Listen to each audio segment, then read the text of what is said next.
Hello all, my name is Ajay Kumar, Assistant Professor Mechanical Department from Rogini College of Engineering and Technology. In this video we are going to discuss about the subject Principles of Management. The subject code is MG8591. In this video I am going to discuss about the Unit 2 of Principles of Management, and the Unit 2 topic is Planning.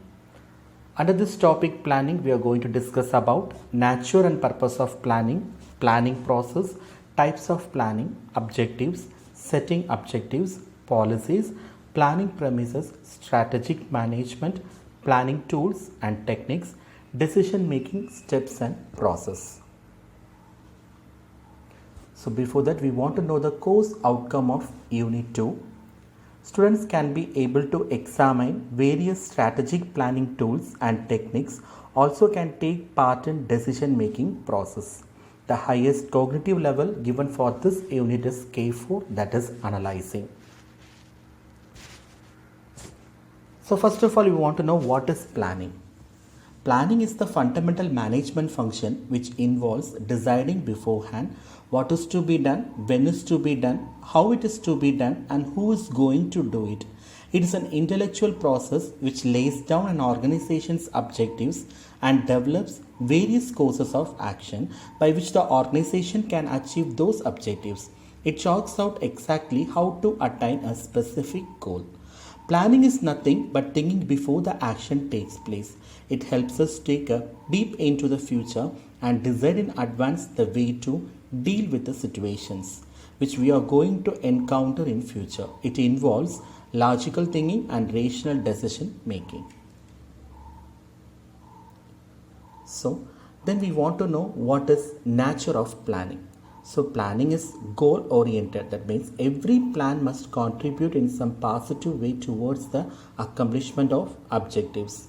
And planning is the first of the managerial functions, and efficiency, economy and accuracy consist of nature of planning. In nature of planning, coordination is also an important term. So the limiting factors are money, manpower, etc.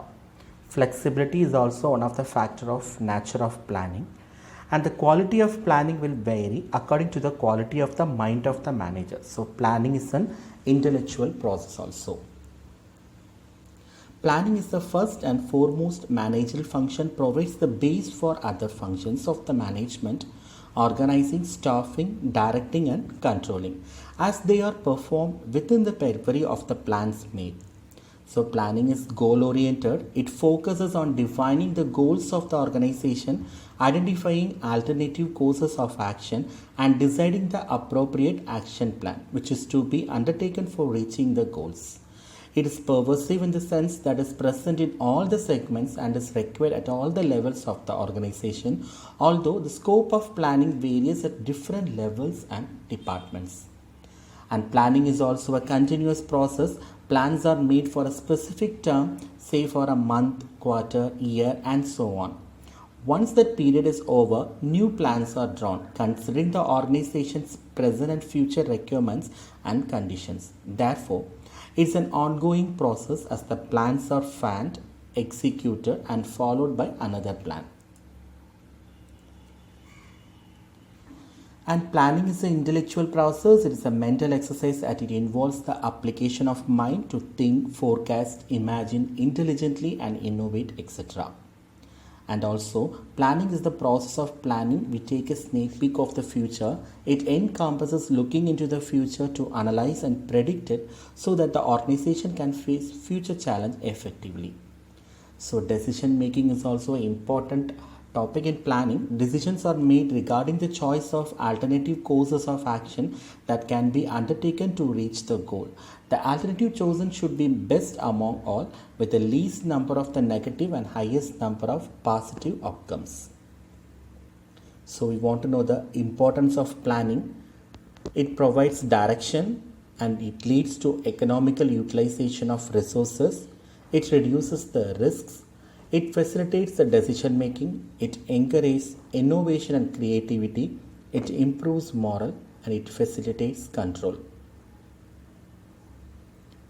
So next we want to see the important topic, that is planning process or steps in planning. So So the steps in planning is detailing in this flow chart. That is, the first step is being aware of opportunities, that is market, competitions, customers, strengths and weakness. The second one is establishing the objectives, and the next one is developing premises, and the next one is determining alternative courses and evaluating alternative courses, selecting a course, formulating derivative plans, quantifying plans by budgeting. By planning process, an organization not only gets the insights of the future, but it also helps the organization to shape its future. Effective planning involves simplicity of the plan, that is, the plan should be clearly stated and easy to understand, because if the plan is too much complicated, it will create chores among the members of the organization. Further, the plan should fulfill all the requirements of the organization. So first point is being aware of opportunities. All managers should take look at the future opportunities and see them clearly and completely. They should know their strengths and weakness, understand what problems they wish to solve and why, and know what they accept to gain. Setting realistic objectives depends on about market, about expected competition and what customer wants.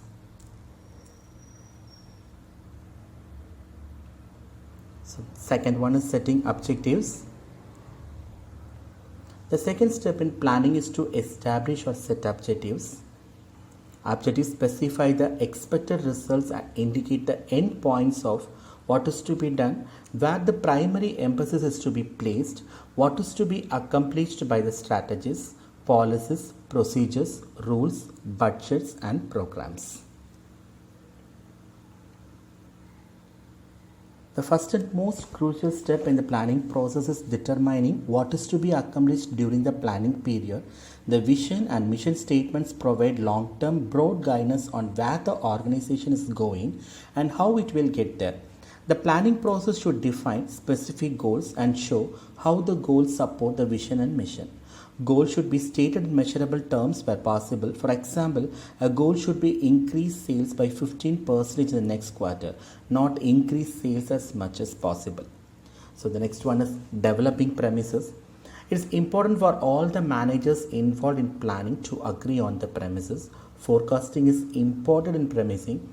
What kind of markets will be there, what volume of sales, what prices, what products, what technical developments, what cost, etc. we should consider on forecasting. Planning requires making some assumptions about the future. We know that conditions will change as plans are implemented, and managers need to make forecasts about what the changes will be.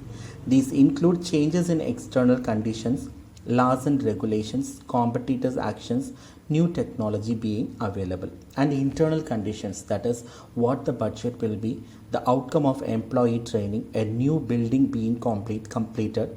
These assumptions are called the plan premises. It is important that these premises be clearly stated at the start of the planning process.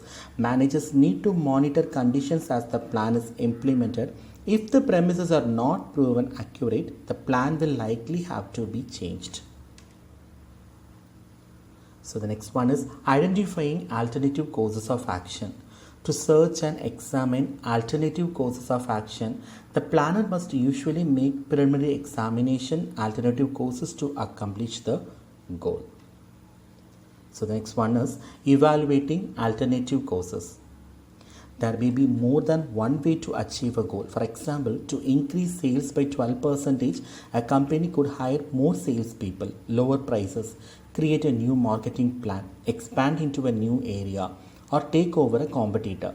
Managers need to identify possible alternatives and evaluate how difficult it would be to implement each one and how likely each one lead to success.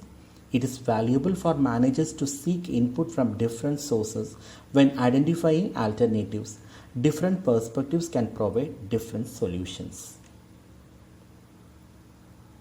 And then selecting a course. Selecting an alternative is the real point of decision making. This is the point at which the plan is adopted. The manager has to be decide one best alternative or several alternative courses of action. So next is formulating derivative plans. Management will next create a roadmap that takes the organization from where it is to its goal. It will define tasks at different levels in the organization, the sequence for completing the task, and the interdependence of the task identified. Techniques such as Gantt charts and critical path planning are often used to help establish and track schedulers and priorities. The seventh step in planning is formulating derivative plans. When a decision is made, next step is to formulate a supporting plan, such as to buy equipment, materials, hire and train workers, and develop a new product. The last one is quantifying plans by budgeting. The final step in planning is to quantify them by converting them into budgets. The overall budgets of an enterprise represent the sum total of income and expenses with resulting profit. So next we want to know what are the types of plans. It's a long range with short range, strategic with operational, corporate with functional, proactive with reactive, standing with single use. So first we want to know the long range plan versus short range plan. So we want to first understand the point of distinction, that is meaning, time, deals with and prepared by. So the long range plan covers many years and affects many departments of an organization. The short range plan covers less than 1 year and is more specific and detailed. The long range plan is 5 years or more. The short range plan is up to 1 year. The long range plan is mission, long-term goals and strategies. The short range plan consists of current operations of organization. Top management will plan for a long range plan and lower level executives plan for a short range plan. So the next one is strategic versus operational plans.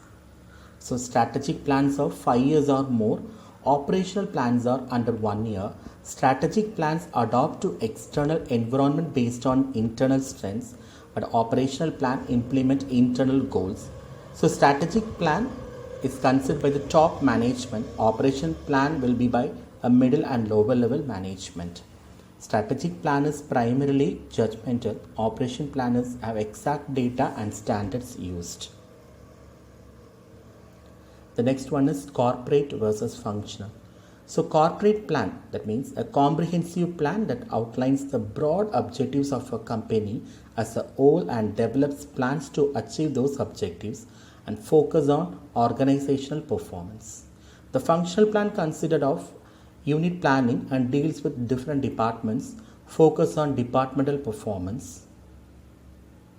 The next one is proactive versus reactive plans. Proactive planning means managers challenge the future, anticipating future contingencies. Reactive planning means organizations react to events as and when they arise. The last one is standing versus single use. Standing plans developed for activities that recur regularly over a period of time. Example: objectives, policies, procedures, methods, and rules. Single-use plans developed to carry out a course of action that is not likely to be repeated in future. For example, programs, schedules, projects, and budgets. Thank you for listening the video. We will discuss the remaining topics in the upcoming videos.